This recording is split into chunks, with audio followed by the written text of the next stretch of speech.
The Tower of London's got to be one of the most famous buildings in the world. Virtually everyone knows it. It's up there with the Taj Mahal and places like that. And it is on the itinerary, I would think, of every tourist in London. I'm Keith Woodhouse, and the idea of these videos is just to have a little chat and talk about things as if we were standing in a pub or sitting in a cafe or whatever, and just going through things that come into my mind. And that someone once said, write a book. That sounded like hard work, so I thought, let's do it to camera. The Tower of London, that was founded in 1066 by William the Conqueror.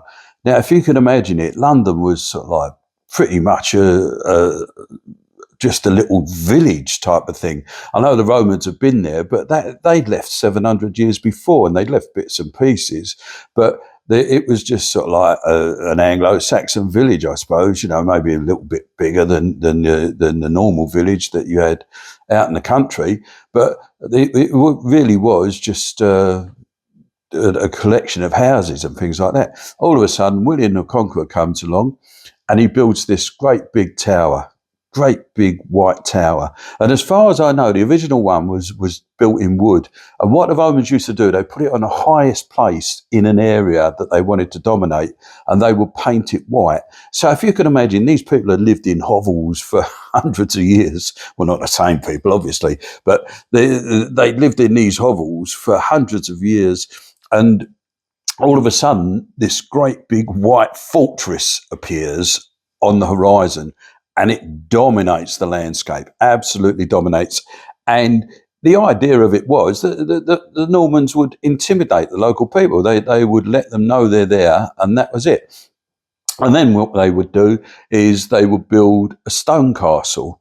Once that fortress had established itself, they built a stone castle, which was obviously a lot more fortified than wood could be. I mean, anyone could just walk up and set light to the wood, couldn't they? But you couldn't do that to a stone castle. So they originally built the White Tower.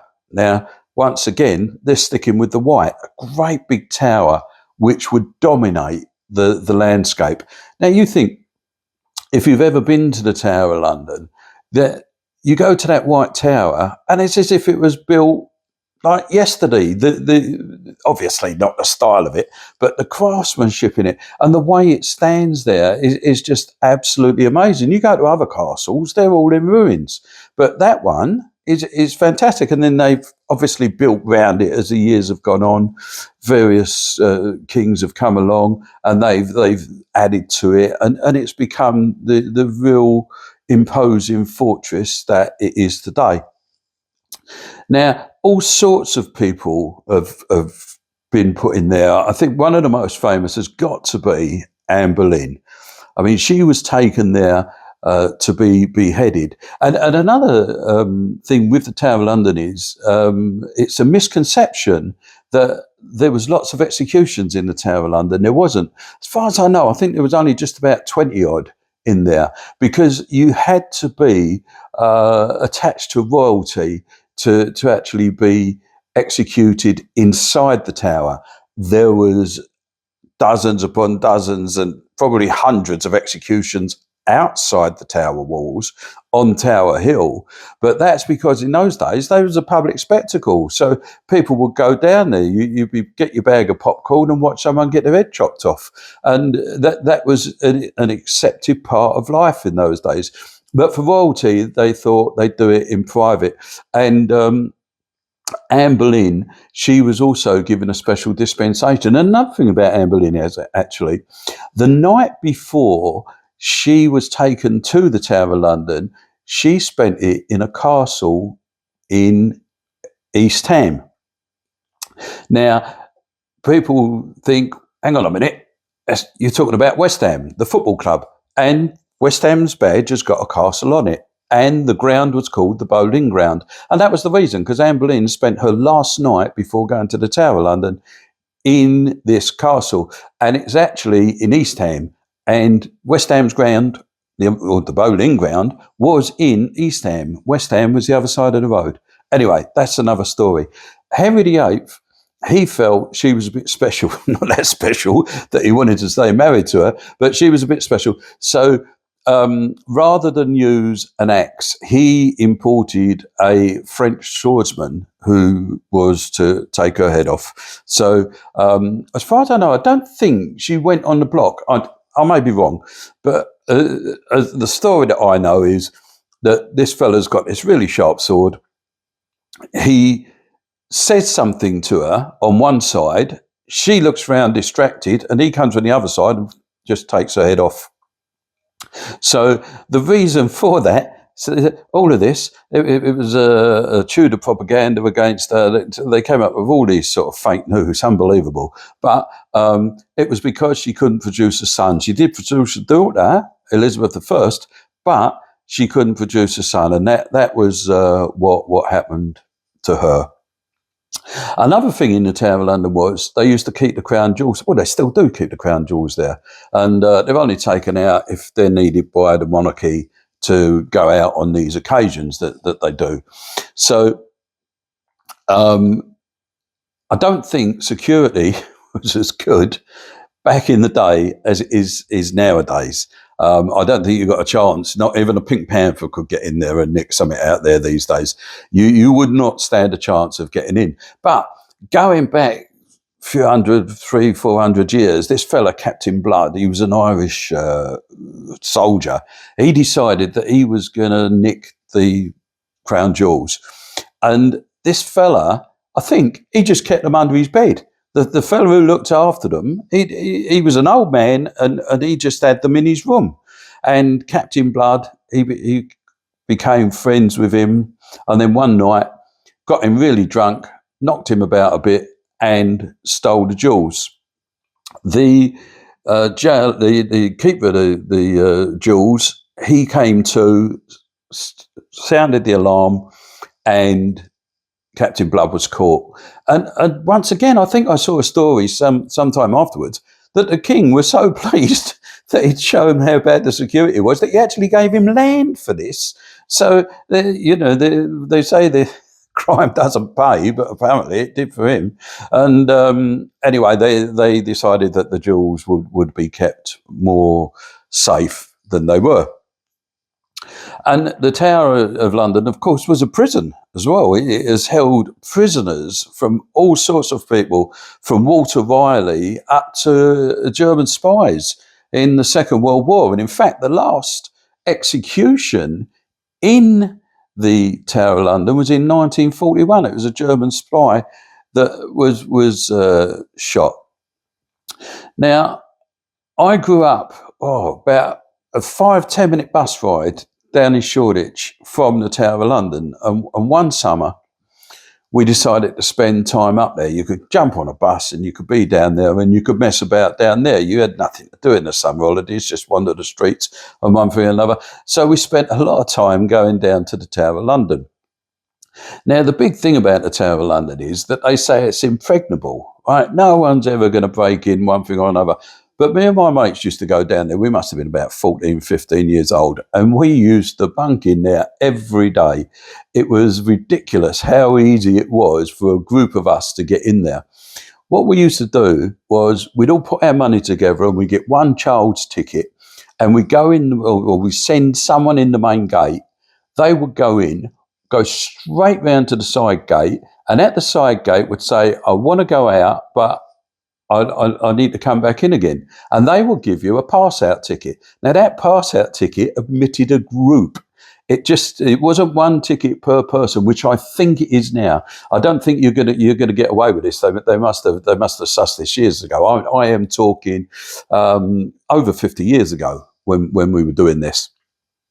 So he would come round to the front and there'd be 8, 9, 10 of us all walk in, hand in our pass-out ticket to the beefeater on guard, and in we go. So Impregnable, it certainly wasn't, not to a bunch of East End teenagers anyway. And we get in there and it was great. We sort of like, we go in and we'd have our rolled up jeans and our boots on, and tourists, especially American tourists, they thought that we was Victorian waifs, aren't they cute? look in their boots. You know, they thought we was like something out of Dickens. So they want to take our photographs. So yeah, we'd all be standing there posing, you know, and taking their photo. Then it suddenly dawned on us we could get paid for this. So all of a sudden we're charging them threepence, sixpence a time to take our photographs. And they were up for it. And we even started touting for business, you know, going around sort of like looking for people who wanted to take our pictures. And it was rather amusing, really. And then we used to do a thing called runouts. So it was just a massive great game of hide and seek. And we would charge all over the tower. We'd break up into two teams. One would go and hide, and the other ones had to find them. And of course, you had boundaries. Otherwise, you could have been in there for 3 weeks trying to find someone. So you had boundaries. You couldn't go outside the White Tower, or you was in Riley's Walk, or somewhere like that. You know, you had to be somewhere in within a limited area. And that was it. You know, people was paying a fortune to come across the world to get in, to come and see the Tower of London, paying a fortune to get in there. I know it's quite expensive to get in. And there we were, just popping down on the bus, getting in. And sometimes we didn't even pay to get in. We sometimes looked for a family with a pass-out ticket. And then quickly, one of us would get on the back of them, sort of like just sneak in with them, and the warden, the warden, they would just take the ticket and then want to go, and then of course we do the same old trick. Came round, get the pass out, and we'd all go back in again. But that actually led me on to things in later life when I was at big concerts at Wembley and places like that, where I ended up backstage, and I think it was probably down there where I got my training as to how to do that.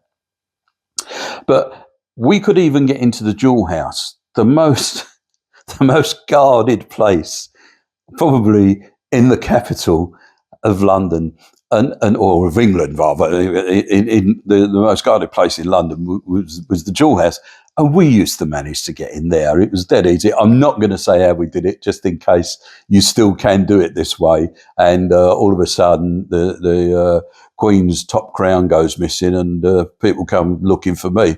But it was just a laugh, you know. It was a time when you're teenagers, you're bored, you need something to do, and then we would go there. We did other things during other summer holidays, but I remember this particular summer holidays that became quite popular because we suddenly learned that we could earn, you know, not a lot of money, but just a few bits and pieces down there. And we were walking down there one day. This is absolutely true. We're walking down there one day. We got the bus. We used to jump off the bus just up by the monument and then walk down. And we're walking along, I think we must have been in Lower Thames Street. And we're walking along Lower Thames Street. And all of a sudden, there was a bang, like an explosion. And all of a sudden, this window's blown out in the building above a pub. This pub's on a corner. It's like a V shape. And it's got a lane coming down there, and it's meeting Lower Thames Street. And that was all sort of like blocked off, so it wasn't a through road. But there was this pub there, and all of a sudden, bang, and a glass came crashing down. As we looked up, flames are flying out this window. So, of course, you know, being kids, we got ourselves ensconced across the road and watched this fire. And that was when I first found out how quickly fire can spread. It went through those rooms above the pub in lightning speed. All of a sudden, there was windows just being blown out all over the place. And I remember this bloke coming out of the pub, because people by this time had started to come out of the pub. It was sort of like late morning, lunchtime type of thing. So it wasn't that busy. But people come out and they're sort of like coming out and getting across the road because this glass is shattering down from above. And this one fella's come out holding his pint of Guinness, and he's got his hand over the top so nothing's going in it. And he's come across the road. He stood across on the other side of the road, drinking his Guinness and watching it. Of course, the fire brigade turned up, and by this time the place was well ablaze, and we sat there and watched them put that out. So that was our entertainment for the day on that particular day. Another thing that we used to love watching up there, but you see it once or twice, and you leave it for a while before going up. But up on Tower Hill, you had the escapologists, and these fellas, right? I think it was two fellas. I don't know whether they were brothers or not. And one fella, he was like a little fella, a little wiry fella he was, but he was one of them fellas you looked at him and you thought, I wouldn't mess with him. And he used to be stripped to the waist, and he'd have these trousers on. They looked like they're something out of the 1940s. Bearing in mind this was late 60s, early 70s. And he looked like something, and he had this big thick belt with a big thick buckle that came right up his waist.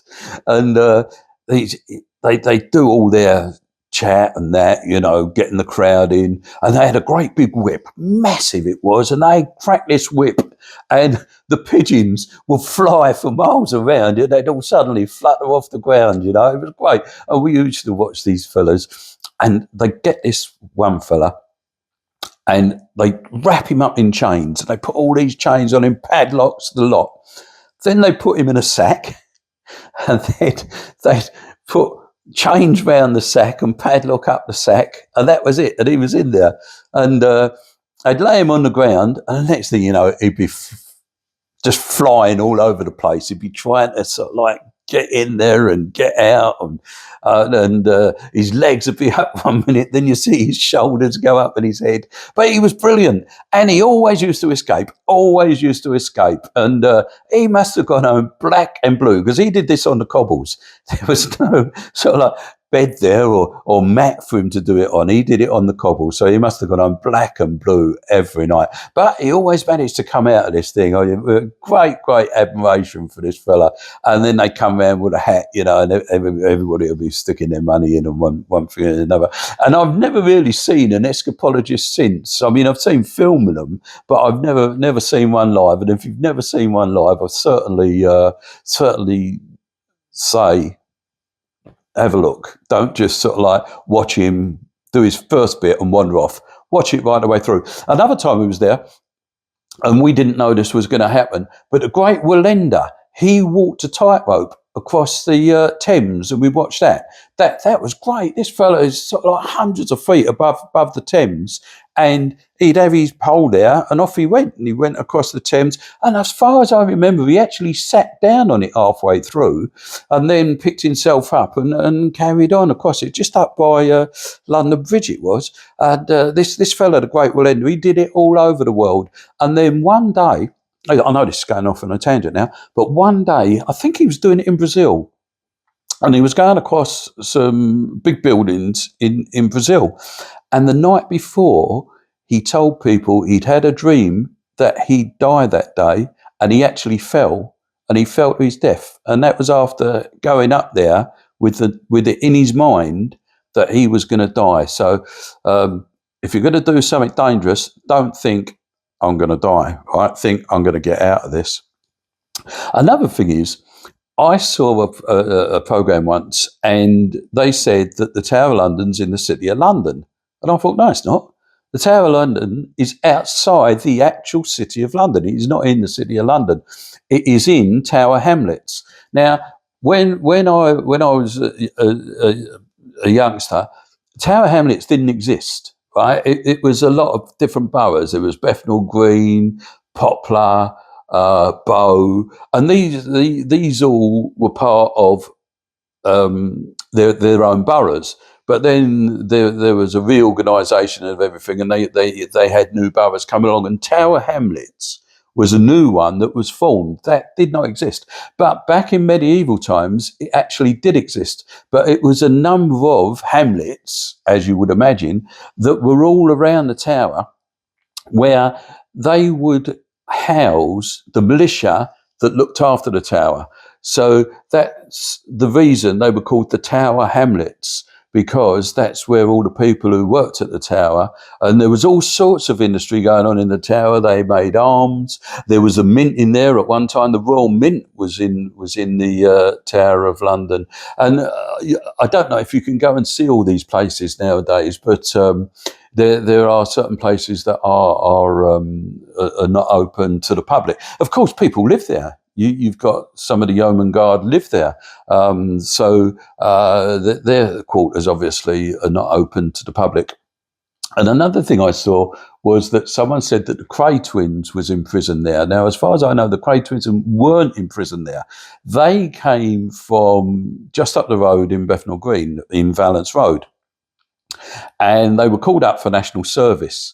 And they're standing in the dormitory, or barracks as it were, and the barracks local to where they were was in the Tower of London. So they were called up to this unit and they were stood there, and they're in their civilian clothes as far as I know. And the sergeant's coming and he's shouting, "Oh, I'm going to do this, I'm going to do that." And of course all the other recruits are standing there petrified.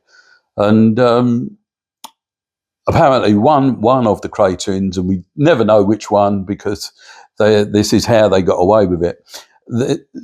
He didn't like the tone of the sergeant, so he gave him a right-hander and knocked this fella out, turned round and walked out. And they just walked out of the Tower of London. They weren't in prison. They were actually doing their national service. They walked out.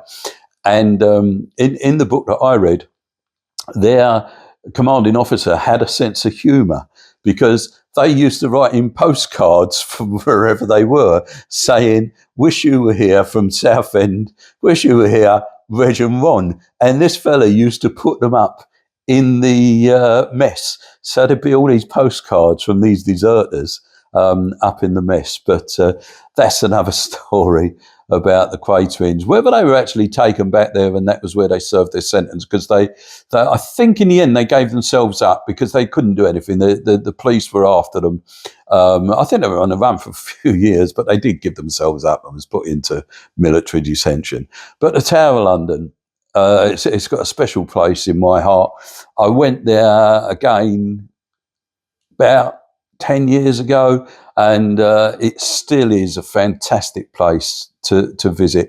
And if you do go and you've never been before, I would suggest getting on one of those talks that the beefeaters do, because those people, and I won't say fellas because now they've got lady beefeaters in there, so those people are very, very informative of the history of the tower, but very, very entertaining. And some of them are comedians in their own right.